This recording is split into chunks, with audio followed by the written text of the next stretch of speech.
All right, you're asking for it, so here it is. Listen to this. I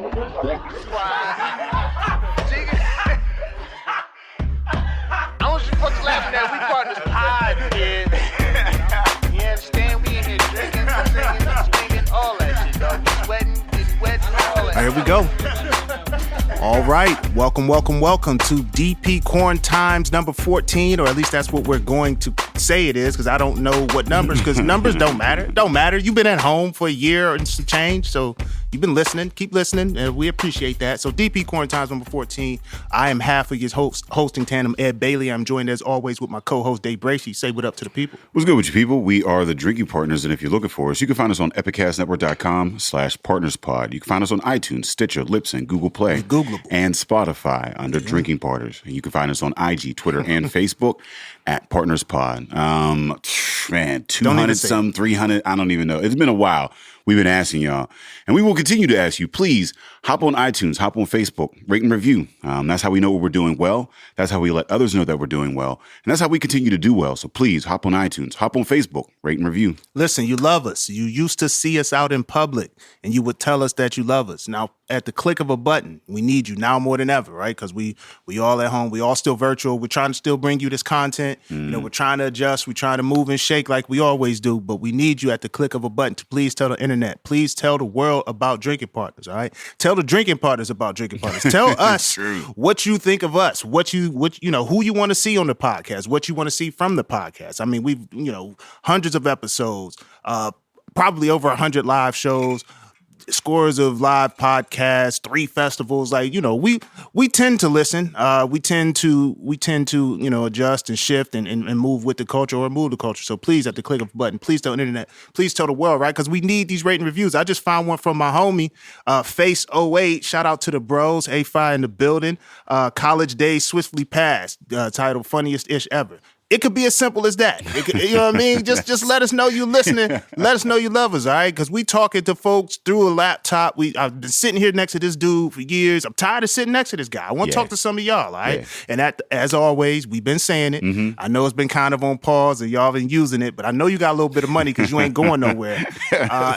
In lieu of rates and reviews, we do still accept shots of Hennessy, all right? Like, I'm still, drinking, but he not drinking this month, so I got to drink double time, right? So Henny will keep out here. You know what I mean? Henny will keep for a little bit. So, it keep, and they trying to do a little something. I know they investing back into, that. It couldn't just be Nas on the commercial, so they had to do something with diversity on it. We got to throw you a little bit of money. You know what I'm saying? So shout out to Hennessy, man, keeping the party lit. But shout out to the Conways and Car Guy DJ, man. Shout out to him wherever he is. I know he's revving up and doing all this thing. The Conways always being supportive. Happy belated, I believe. Kathleen, you know what I'm saying? So, in lieu of shots of Henny, they started it off. You know what I'm saying? Y'all keep it going, all right? Mm-hmm. I'll send you my address in the DMs, not here on the podcast.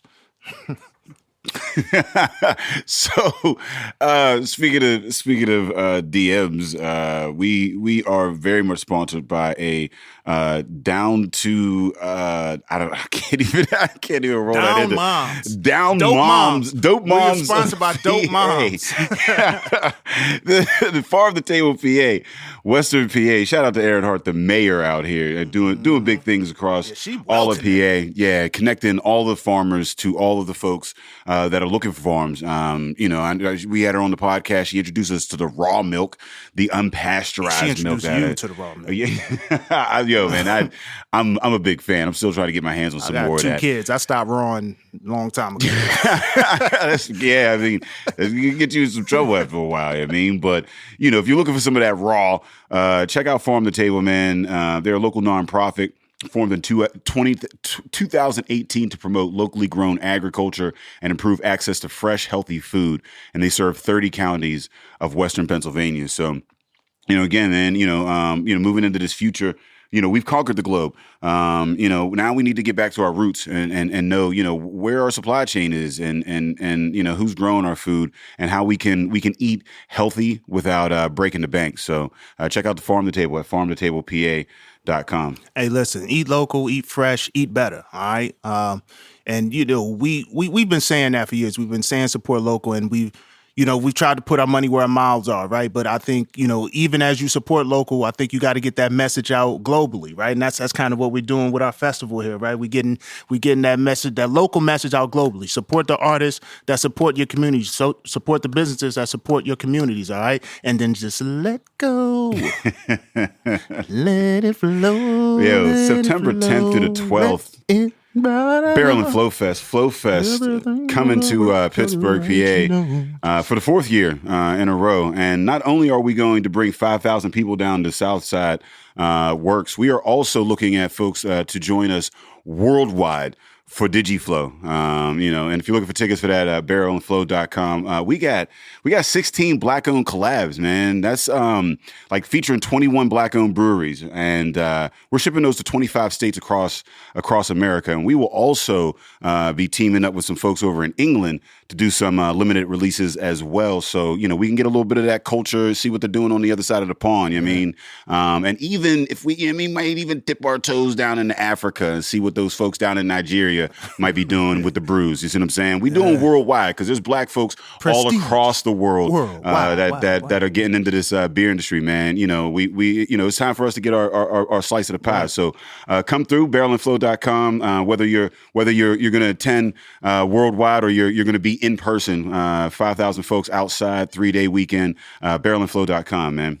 You know the vibes, man. You know what we bring. And now in this new virtual environment, we can bring some of these people to the cast, right? We don't have to wait an entire year to talk to these folks. And that's what's exciting about this guest, because I think we just spoke before the cast. I think we may have passed by a 30-second, hey, and that's gone. And then typically we would have to wait till the next year. But now we're like, hey, join us virtually, all right? And we love this person because she's described as the Canadian troublemaker, which means I don't have to be the trouble on this cast. We can allow our guests to rock the boat. All right. So we got the Canadian troublemaker, Ren Navarro, in the building. Say what up to the people. Hey, friends. Oh, no, that ain't no troublemaker. Oh, come on. I know. I'm already. Ain't no troublemaker, hey. Listen, Canadians, we gotta try to be nice, but we'll still stab you on your way to the car. I like that. Speaking of international, it was an honor. Having you at the fest. What was 2019? That was the first time we actually got outside the borders, hooked up with Bloom Brew, and it was.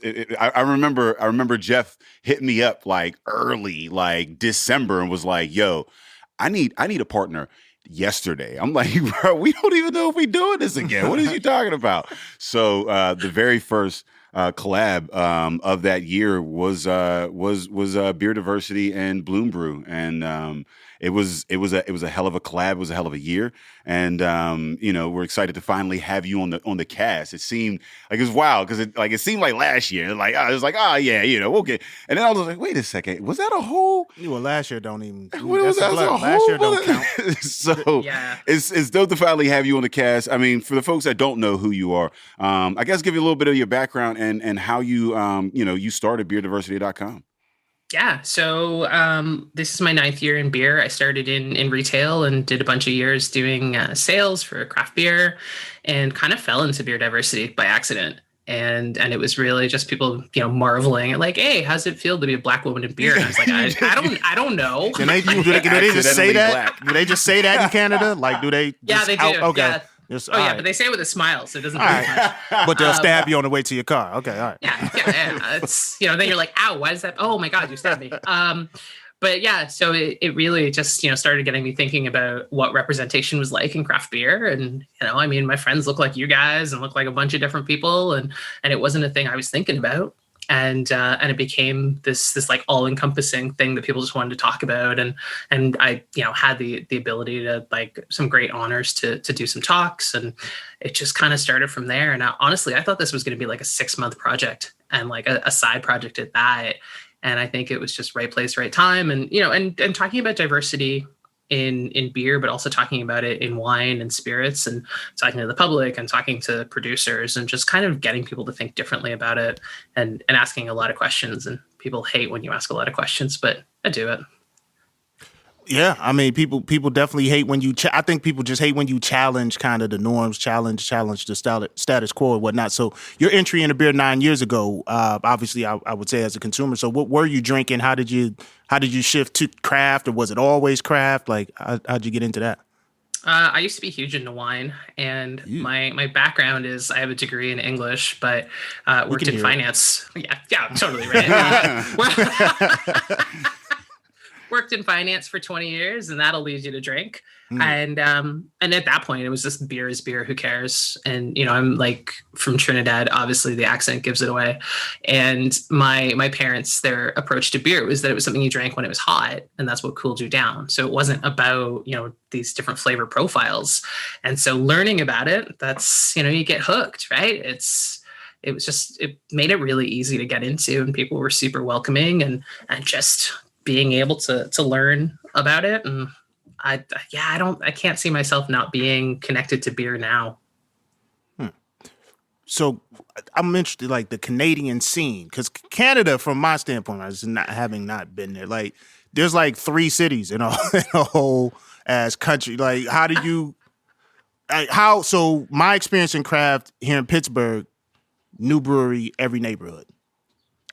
What is it like out in Canada? Are they spread, or do you get to do like beer? I guess what it's called, beer. Like the tours, the beer trails. Yeah. Do you get to do that, or are you traveling and making a day out of a trip to a like brewery? a fortnight between? Yeah, like what he wants to know if Canada is the new frontier. It's Quebec. It's like, do you guys have paved roads where you're? No, not like that. But when you don't be in Canada, you know of 3 cities in Canada. You like, what the fuck is travel in time between cities there? Like, no, okay, so I'm the only one in this room that's ever thought like, what the fuck is the rest of Canada? Yeah, so I hook up the pet moose, and the guide dogs lead the way. Every so often, I gotta shoot a bear. You gotta take a flight. Hey, if you were to tell me you had to take a flight to the next brewery, I'd have just been like, all right. Based on the map, that seems about right. A growler is a bear you gotta beat to get the drink. Like, yes, yeah. Could have fooled me. Growlers come in bears. Bring your own bear. From where I sit, the closest brewery is a 10-minute walk. So not bad.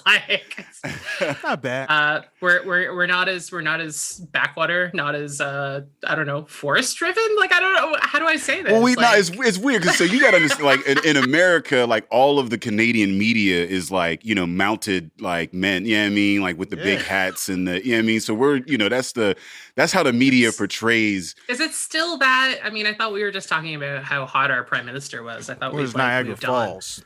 But that's in New York. You know what I'm saying? So like, I don't know if the construct of a city would even lend to having. So we have, I mean, how many breweries here in the city? We got like over 20. Yeah. I mean, is there like every neighborhood? Is it like that there? Yeah. Is there like a brewery on every block now?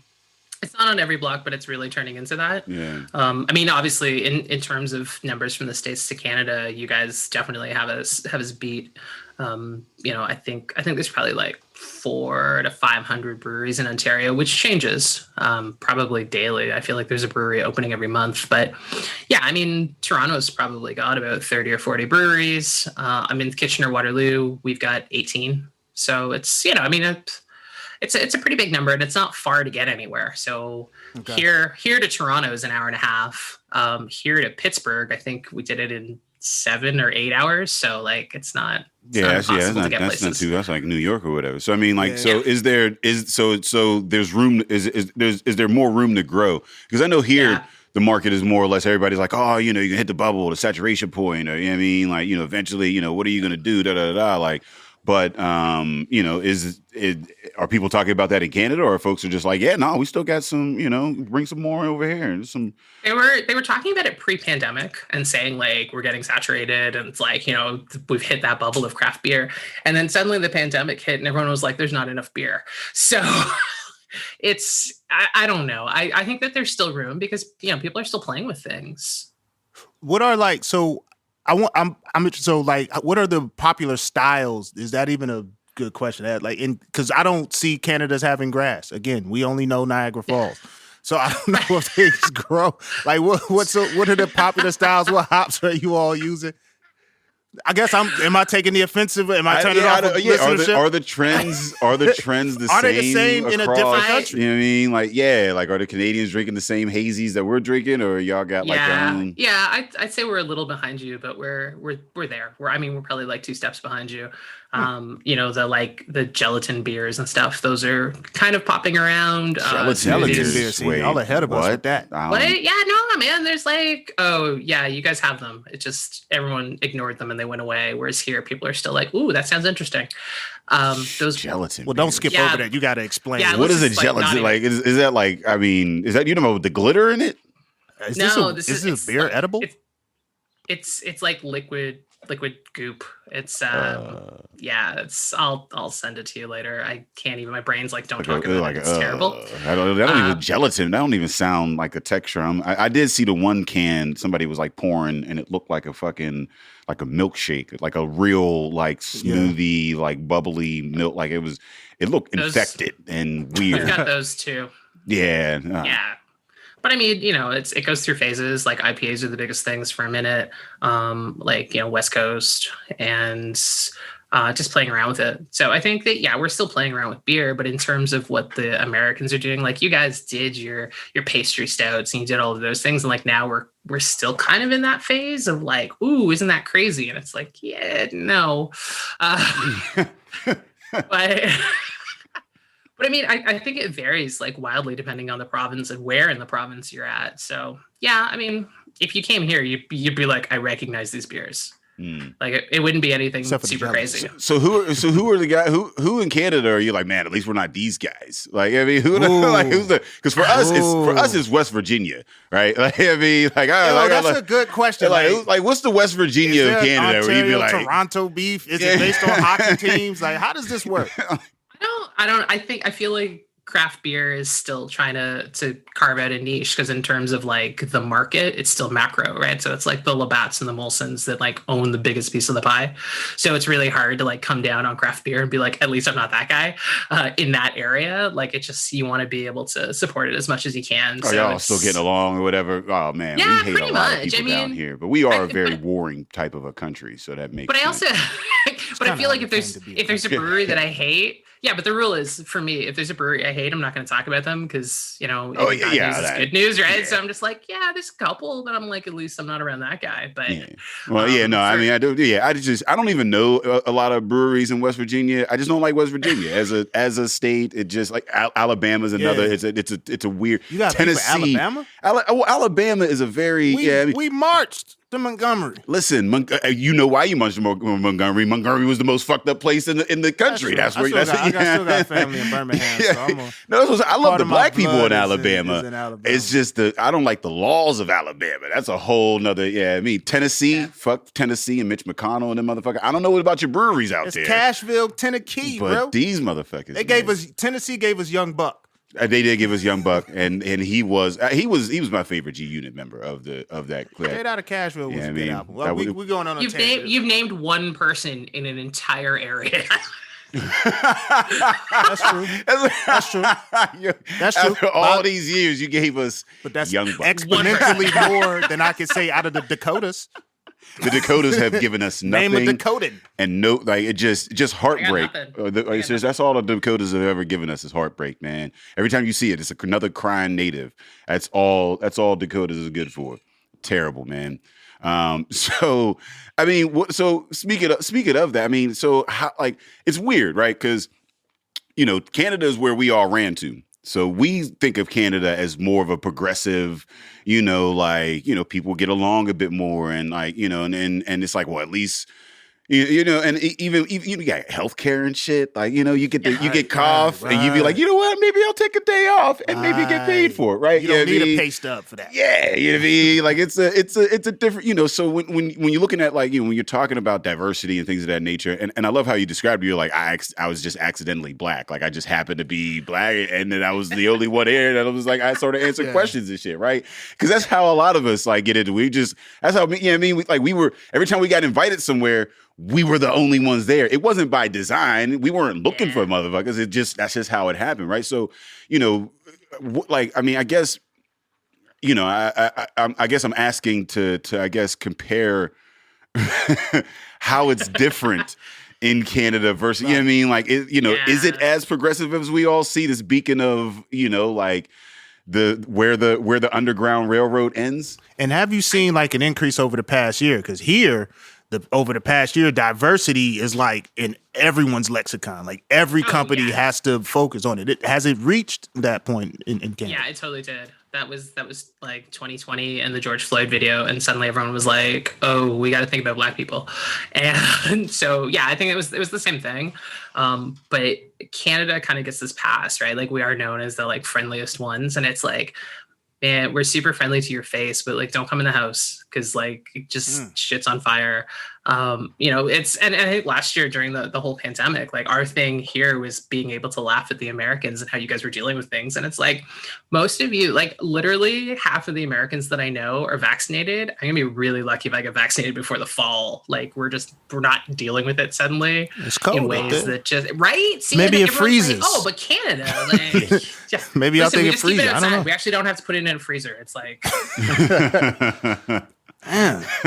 yeah. I mean, but I feel like at the same time, y'all were handling it a little better in the sense that, probably. It didn't seem like Canada had as many assholes running around coughing on each other, like in public as, America. So like we kind of, if you looking at need shit, I need that cause you know what I mean? Like motherfuckers just don't care. And even now they're like, all these vaccinations are going, like they're expiring because folks they're refusing to take it. You know what I mean? Like, so it's like, I feel like you ain't gonna gotta wait until the fall, but at the same time, like y'all, I don't know. I mean, is it like, or did you have to run into that into Canada as well? Did y'all mask up a bit, like, or did you run into folks? I think I didn't go anywhere. I live in fear. I stay at home a lot. But I feel that the way we dealt with it, there's always this smugness because we just compare ourselves to the States. And it's like, it's pretty easy to look good next to a burning garbage fire. And you're just like, see, like, look, I got my stuff together. And it's like, it's just a tiny fire. But I mean, if we think of like per capita, so, I try not to watch the news because it's like doom scrolling all the time. But like we're based on per capita, we're actually catching up to you with cases. So yeah, like, and we have fewer people, right? So just think of it. It's like we're supposed to be super nice and we're just like really good about things, but there's still a bunch of people out there licking things. And we got like the anti-maskers and the anti-vaxxers, and they're all protesting stuff. I did see them in the streets the other day. Yeah, but part of the problem too is that we don't know how to deal with like racialized or marginalized groups. So there's still a large group of Black people who are like, no, I don't want to get vaccinated because I don't understand what it is and no one's telling me what it is. And, and they're rolling things out in phases, and they're bizarre phases. And it's, I love living here. Like, don't get me wrong, but like our shit stinks. It's like, we gotta figure it out, but yeah, I guess it is interesting to the mindset of a country that has universal healthcare is different from me, right? Because we think of healthcare kind of as a what am I thinking? Like, if you have healthcare, that's a big thing here. Like, we got a bunch of luxury. That's what I was trying to say. You stun on a luxury with right? your insurance card. You can have a job that just doesn't offer healthcare. Yeah, like, when you out on a date, you be fumbling your wallet and your insurance card accidentally fall out like, next to an ATM receipt. Be like, oh, my bad. That's my insurance. But that changes the mindset, right? Like, that changes how people approach things and large rollouts of health. Doctor and things like that. And she then, just like, want me for my insurance. Maybe so. But, people get married for that type of shit. They sure do. Sure. People get married. Like, if you dating somebody long enough and they don't have health insurance, they looking at you like, so when you gonna make this official? It's truth. That's a business decision. Like, look, man, you keep going to the doctor and the dentist, like. Don't you want me looking fly? Like, and then when you don't get it through through your job, like, it costs an arm and a leg, so it turns up the cost. Like, it prices you out of being an entrepreneur sometimes, right? But like when people go to when people go to start breweries or when they have entrepreneurial pursuits? Like, are you all more liberal with that, given that you can at least have the healthcare held down? Because I know people who got to kind of have 1 foot in, 1 foot out because they got to hold this job down to keep the healthcare. Yeah. I mean, that's different because a lot of it is covered. Like dentistry is not covered. So that's one of those like really get a job that covers it for you. But yeah, I think that when people are looking at starting breweries out here, that's not like at the top of their list. It's kind of like, can I afford this space? Can I afford the equipment? Can I afford the supplies? But yeah, they're not thinking like, am I good for healthcare? Is y'all real estate market going through the roof right now? Yeah, it's been crazy. Like the number of breweries that are opening during this period of time and like are thinking about doing it. That's, I mean, we've lost a few breweries, but it's not huge numbers where you're like, oh, market's crashing. Like it's not at that.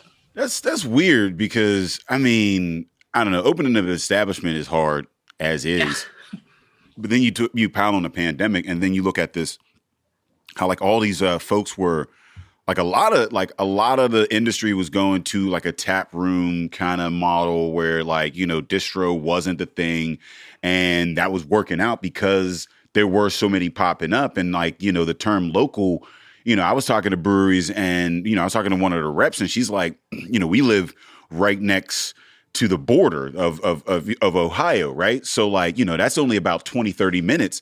But she's like, I go 15, 20 minutes down the road and cross the border, and it's not local enough for these folks, right? Wow. Because it says PA on it. So in a market like that's so hyper localized, that tap room model was all good, and then the pandemic hits, and now it's cans, and like you got this can shortage even, right? So now you're talking about opening up an establishment in that environment, like because cans ain't cheap. They ain't cheap to buy. They ain't they ain't cheap to fill up either. So and your margins on selling them, like you're not gonna sell like a $20 can. So how in the hell are all these like? So what the hell is it that these folks are opening up breweries in the pandemic? I don't understand the logic of that. It's that they've been planning it for years, right? Like I haven't, like personally, I haven't met anyone who's like, I woke up in the middle of a pandemic and was like, it would be great to do. Open a brewery. Like no one's been doing that. They've been like, we've been planning it for 3 years and like now we just have to do it or we lose all our money. So like, let's at least try and put out a product and like, get some of that money back if possible.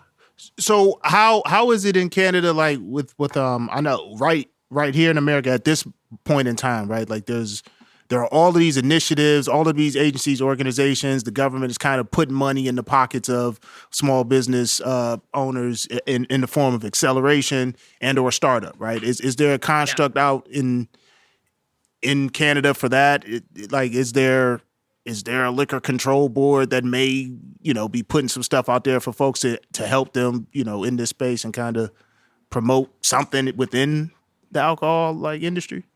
No? So it's all out the mud for y'all. I think it's just everyone's really bummed out and everyone's drinking.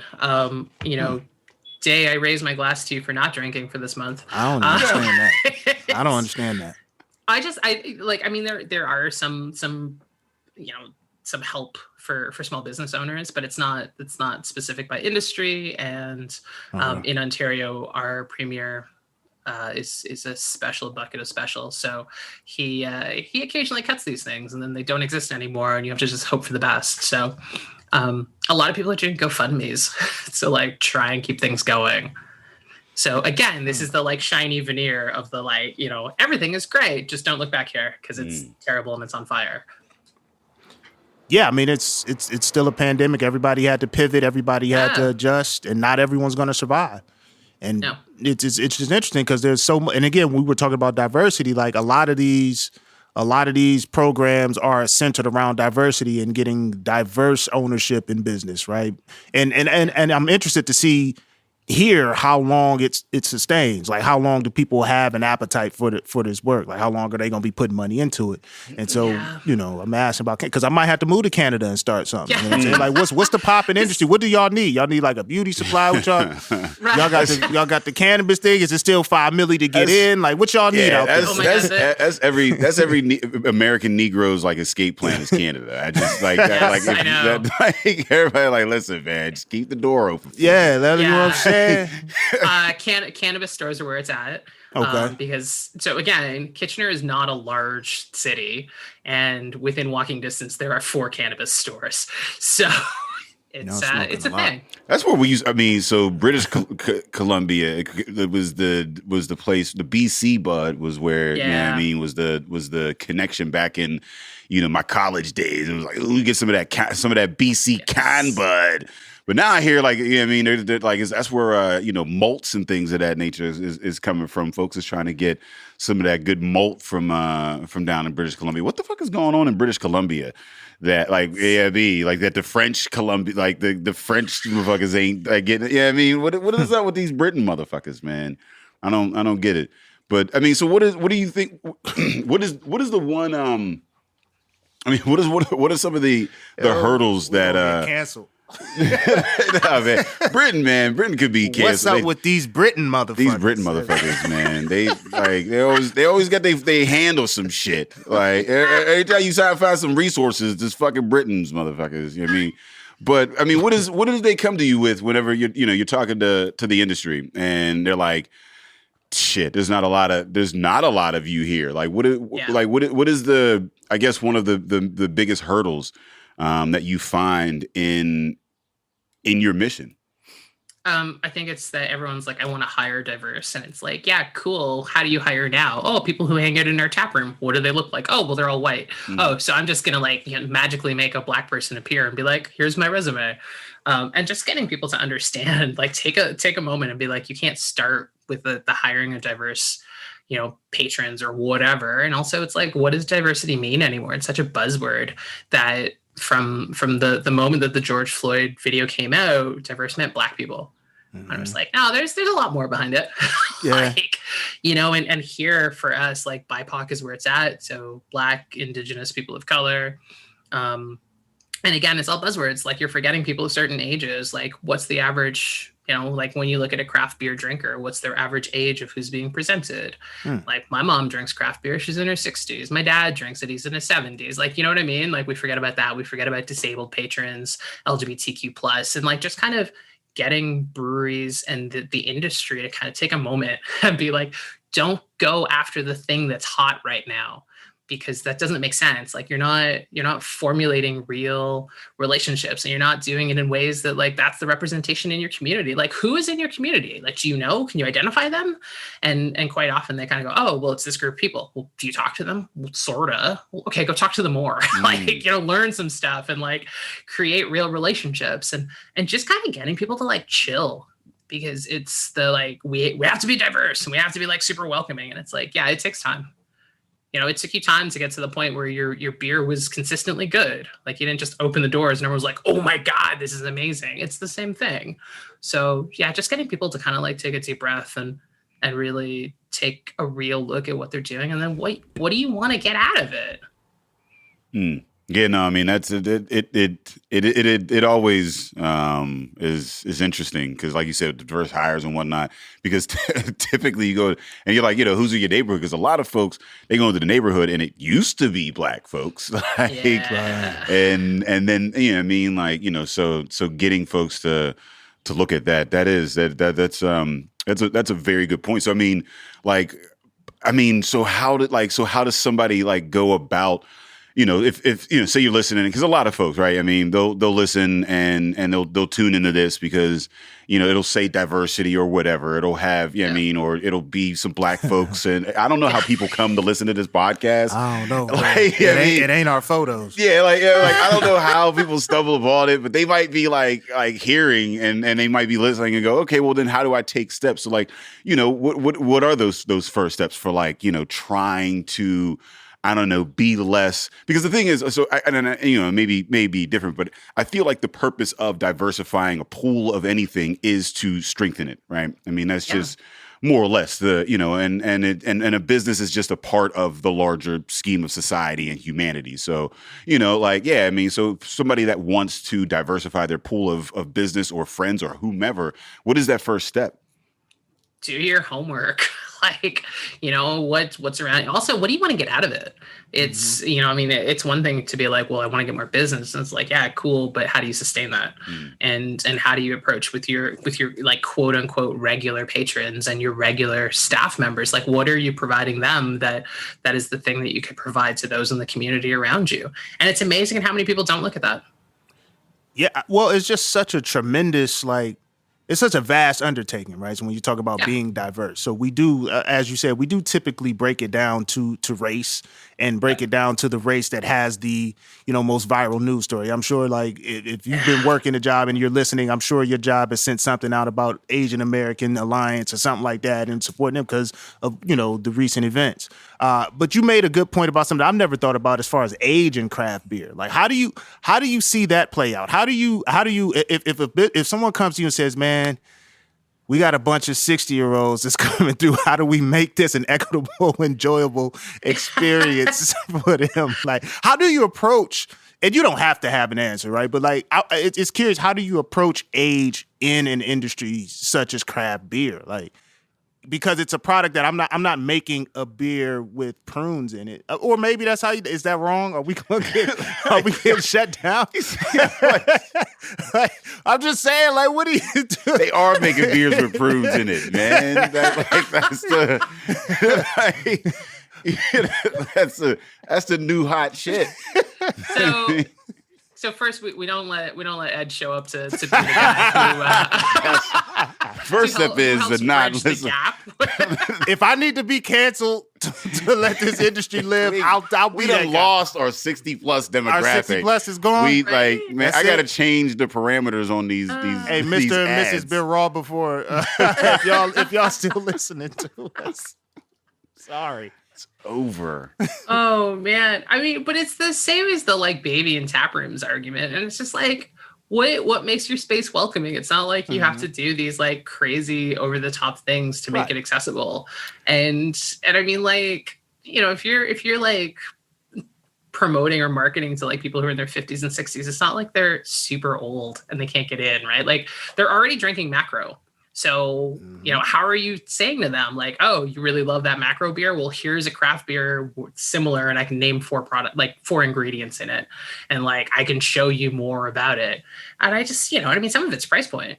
Like, if you're making a lager that's like fairly inexpensive, fairly quote unquote, right? Like, a beer is expensive, but then that's the thing that you target. Cause what I would hear was that people were like, craft beer is weird. Just give me a normal beer. Right. So it's like, what do you market to them? You don't market the glitter beer with like, like that whole list of stuff. You're like, here's a really clean lager. There's a fixed income lager for you. You know what I mean? Dude, I would buy the shit out of that.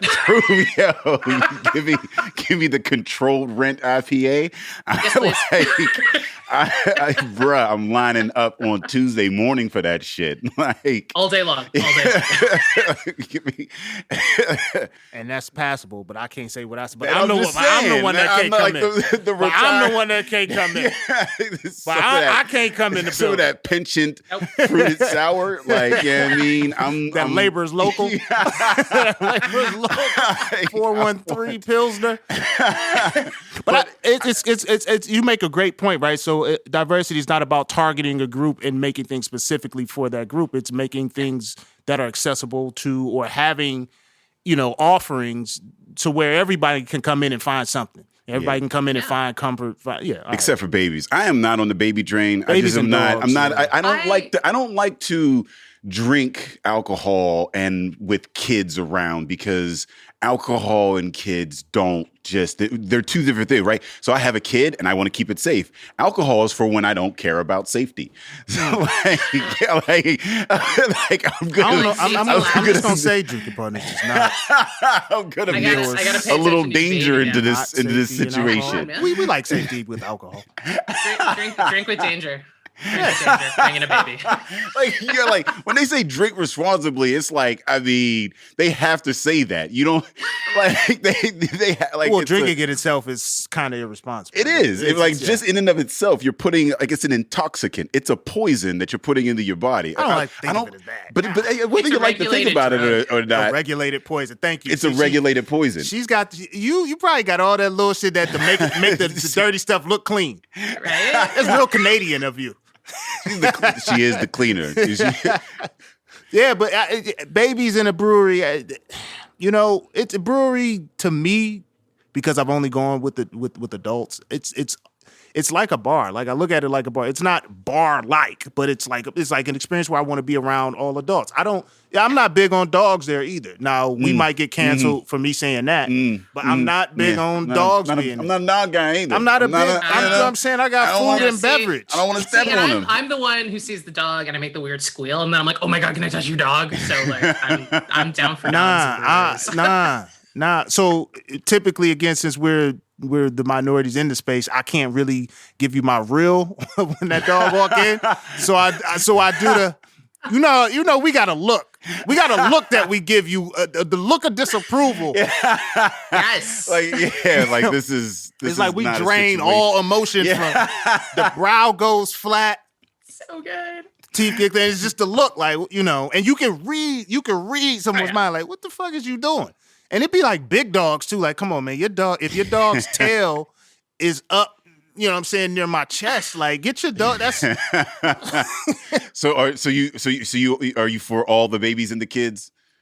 No, but it's okay. I meant the babies and the dogs. So babies and dogs.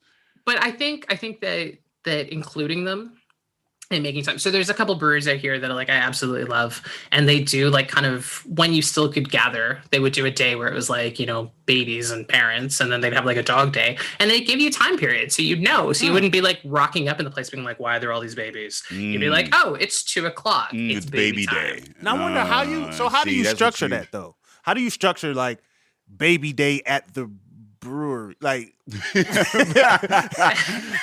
sounds like a great idea because we drink craft, but it also sounds like a nightmare from a compliance standpoint. Like, especially when you got to skin a bear on your way. You see what I'm saying? Right. Like that's also you have to park your moose. And you can't confuse it with someone else's moose. So like, you're almost home and you're like, oh shit, this isn't my moose. Damn. You ever pull off and then the baby just fall off the ass? Hold the baby, I'll be back. Oh, baby day at the brewery, man. That's which parent is the sober one? That's a rock paper scissors type shit right there. You walk over, you put the kid in the stroller, you hope for the best. I don't know. This is honestly like spoken by someone who does not have children. So I don't know.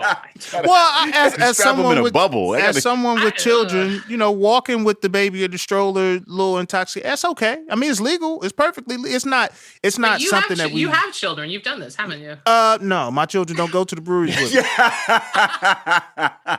And see, there weren't breweries around when I had like a small child. Yeah, no, there was a two, like, but I don't know. I mean, maybe you blow them up in a little ball and just like keep them in that and just bounce them around like a volleyball and shit, like around the brewery.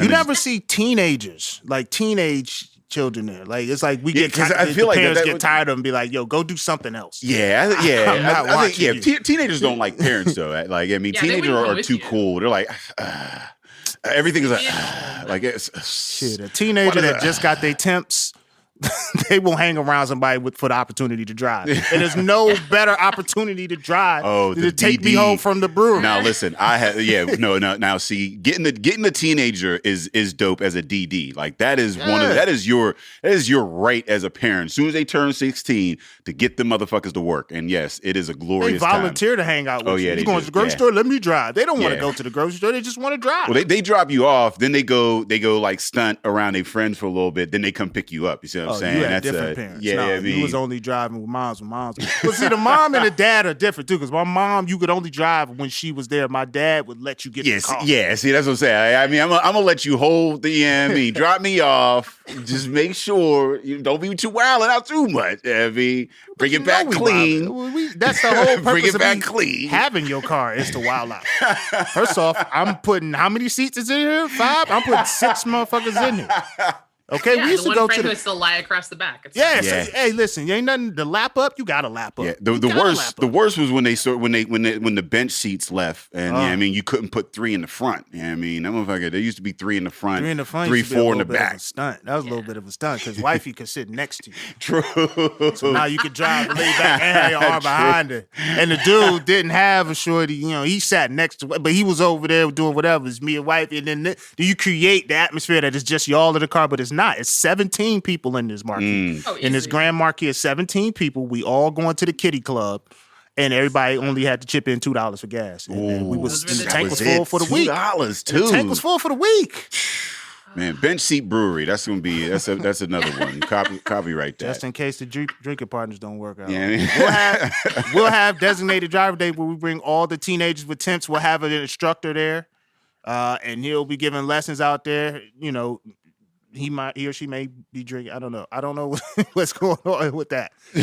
So have you seen? And people ask us all the time, so I got to ask: have you seen, over your years of work, any change, any more interest in the in various communities, right? Because it's this chicken and egg thing that people keep. And I already know the answer or whatever, but folks are always like, "Oh, do black people really want to drink? Do the LGBTQ do really want to drink? Do old people really? Like, what if they don't like beer or whatever? Da da da. Right? We already know that they do, but like." What I have found is, again, like a lot of folks in the black community that we focus on through the fest is like they don't look at it as an opportunity. They drink beer for sure, but they don't look at beer as an opportunity, as a way to like pay their mortgage. So like, are you seeing more of that? Are you seeing more interest? Or have you seen, more interest from the communities that you're trying to serve, coming from the other direction as opposed to just reaching out, more folks reaching out to you? Yeah, I think it's slow, right? I mean, it's like in 9 years, the first year I was in beer, it was like about getting women into beer because like women don't like beer. And I'm like, but historically we created it. What are you talking about? Started this gangster shit. Yeah, right. And it's brown women.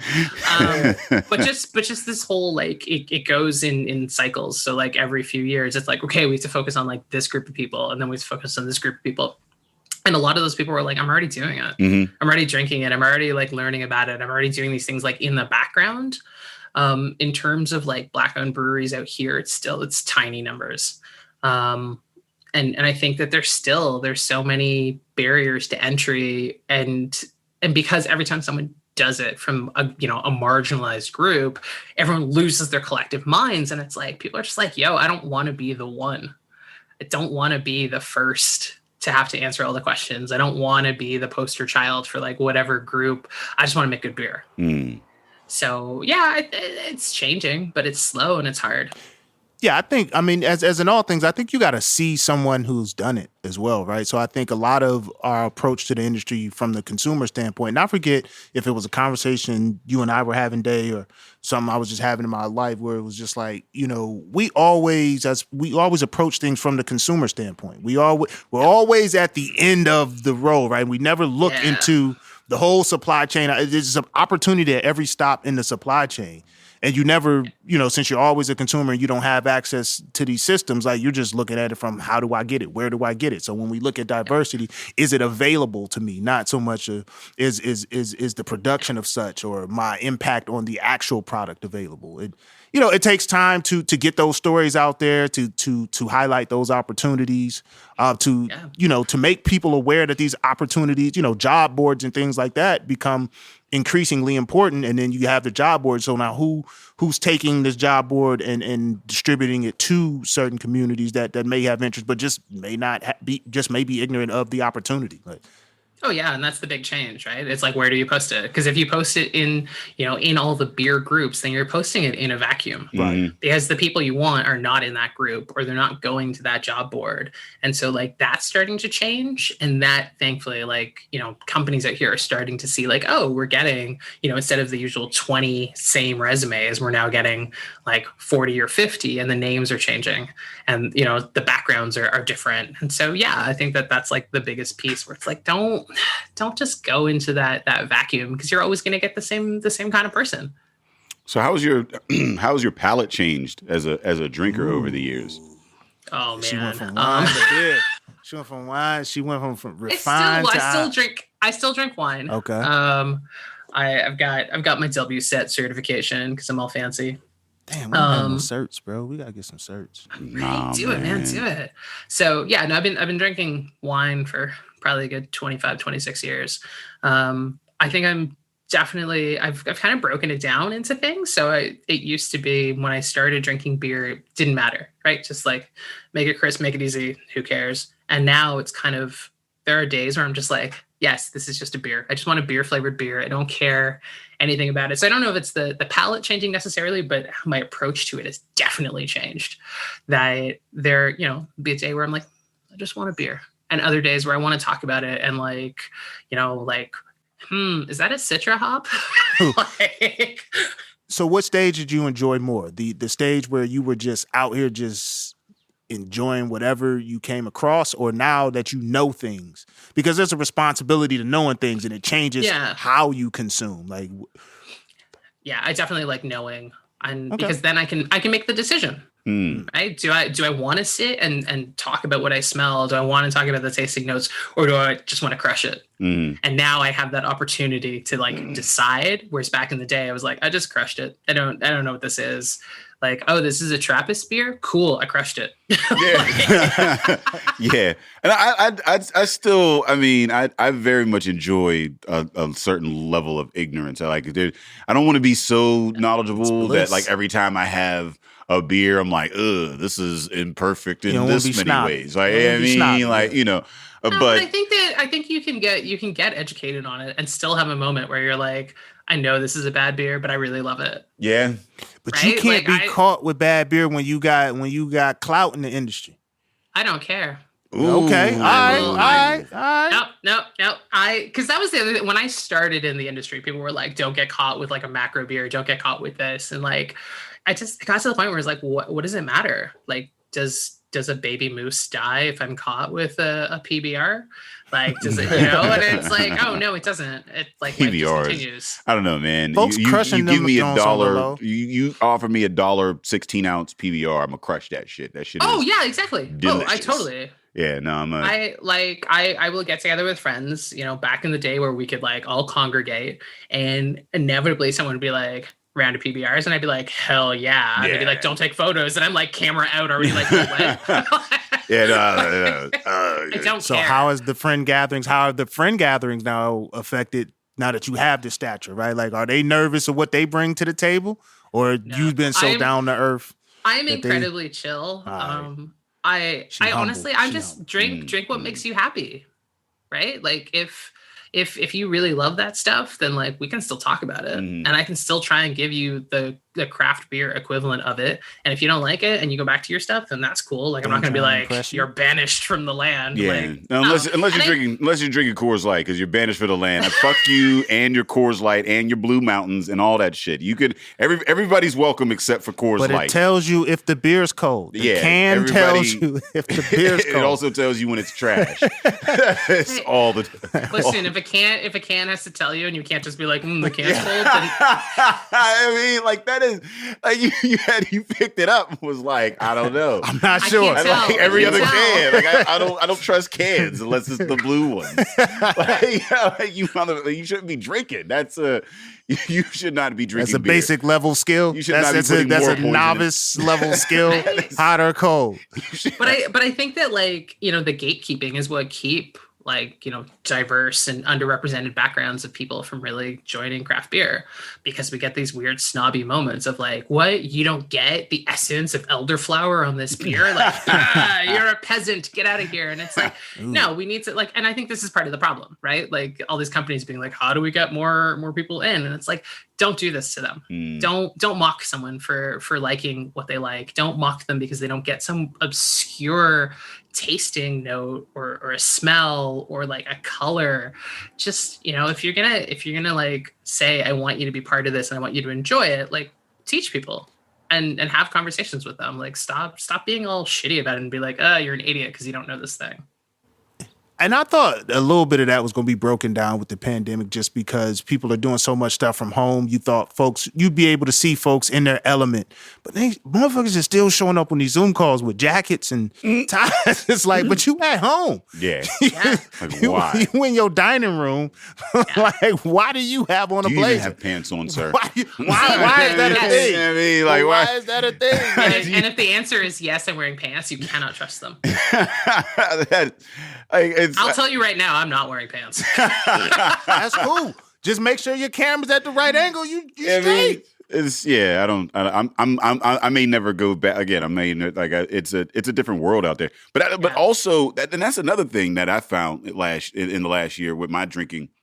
Even my palate or whatever changing, like pastry beers and all that. Like, before the pandemic, I was like, gibby. Yeah, I mean, but then the pandemic hit and 4 of them motherfuckers, like 4 heavy pastries. They like 9.5, 10 4 pieces of cake. 11% pounders. Like them motherfuckers, that's hard. It was cool when I was going to a party or, we were splitting it with a whole bunch of motherfuckers. You know what I mean? But like that man, shit, 4 pounders of that. And I stopped buying them as much. And like, and after I stopped buying them as much, my palate, like when I did have one, I was just like, man, like I'm looking at like, I could get about through 8 of these ounces. And you know what I mean? So, a lot of the beers, and I think that's where I was already kind of coming back to the lager side of things, but it really started to get up there with the pandemic when I was like, look, if I gotta buy 4 of these, I'm gonna buy 4 that I can finish. Like staples are staples for a reason. Yeah. But you also realize like through the pandemic, like pre-pandemic, how many beers you would share with friends. Because that's been my big thing. I'm like, I would have bought this because it's the big beer and it's a crusher and like 4 of us are going to drink it. Now I'm like, oh, it's me. Okay, cool. Right. So have you seen a change in what folks are offering now because of it? So like now folks are drinking that. No, they still with it. No, because we still I think that craft beer especially does this like seasonal dictation of like what you drink. Mm-hmm. So it's like dark beers and imperial stuff during the cold months. And then as it warms up, you can get into like lagers and pilsners and that, right? And then like it's IPAs. And I'm just like, it's a pandemic. I'm not seeing anyone. I'm not going to like drink an 11%er in a tall boy format by myself. Like I have things to do in 3 days. Yeah. Like, come on now.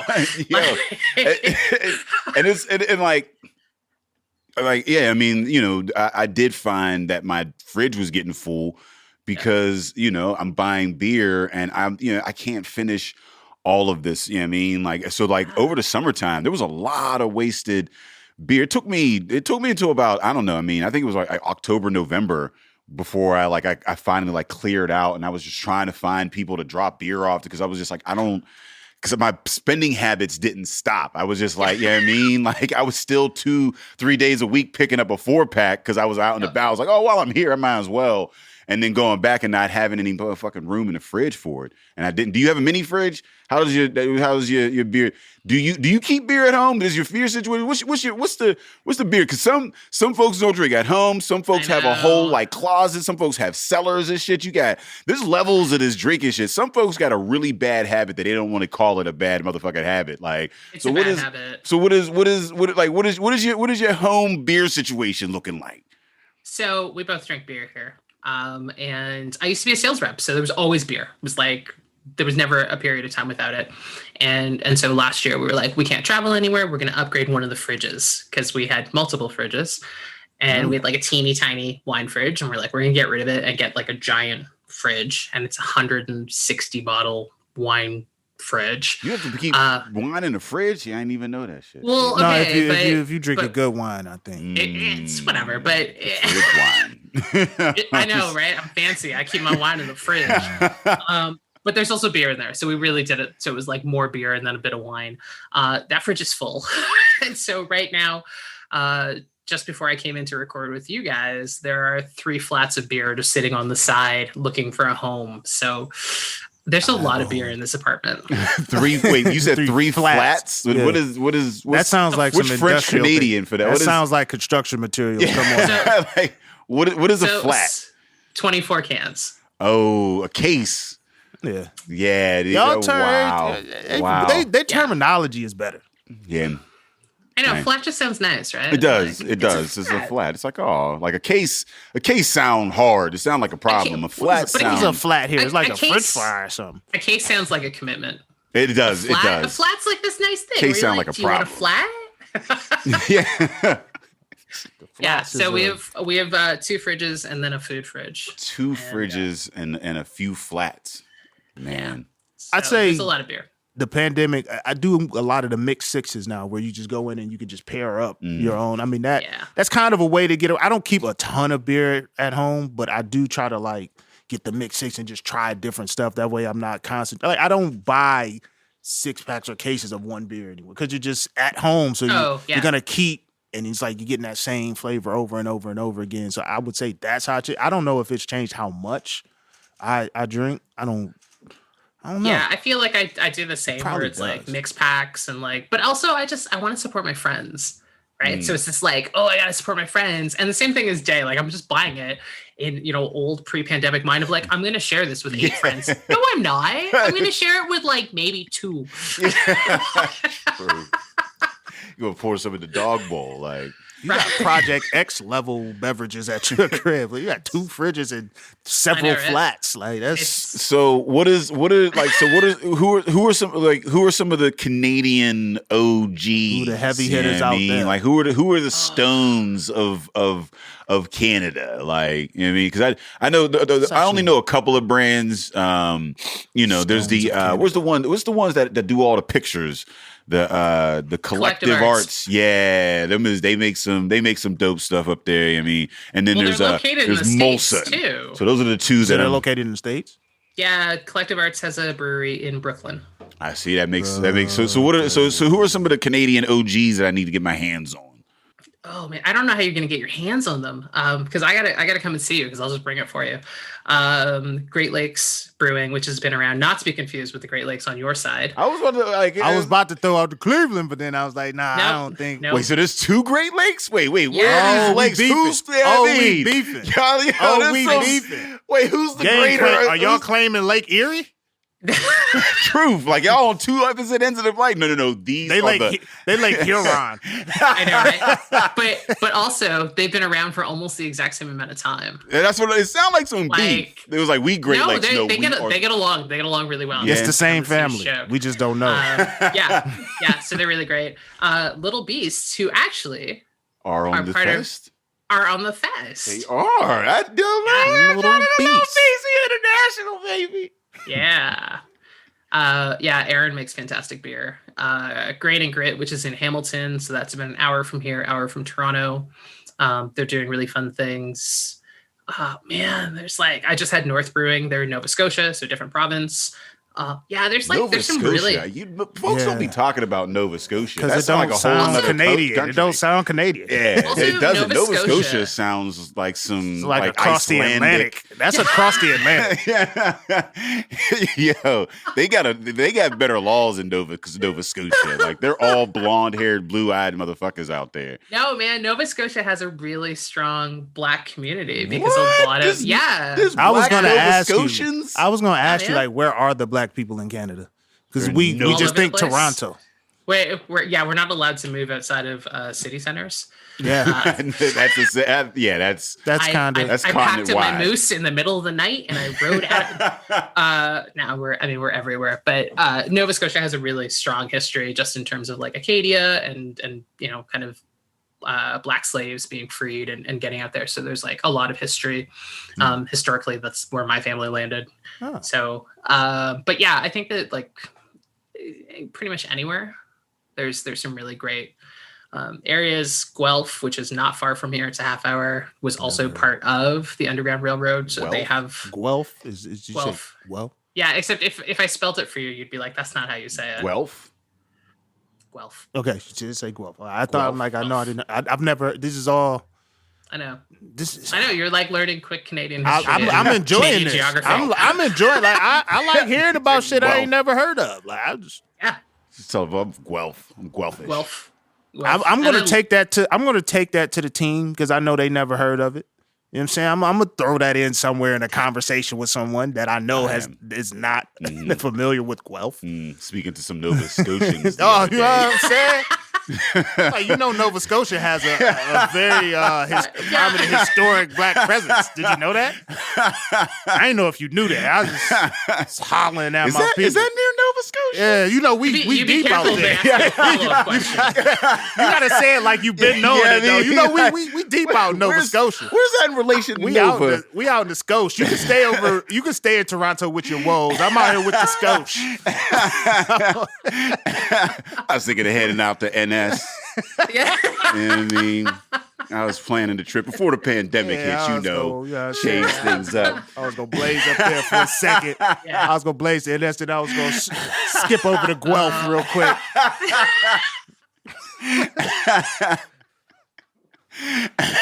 So yeah, we've got some good beer out here. Yeah, that's dope. So, speaking of beers and things that may go into beers, what's your favorite form of potato? Vodka? That Great. is now the best. That is by you far said the that best. kind of matter of factly, like duh. Like you had it untucked. That is not the who's stealing my question I out here? almost How do you, feel like only one other, I can't remember who it was, may have said vodka, but I think they just posed it as, can I say vodka? yeah, it was a You was question. like, You was vodka? like, Oh no.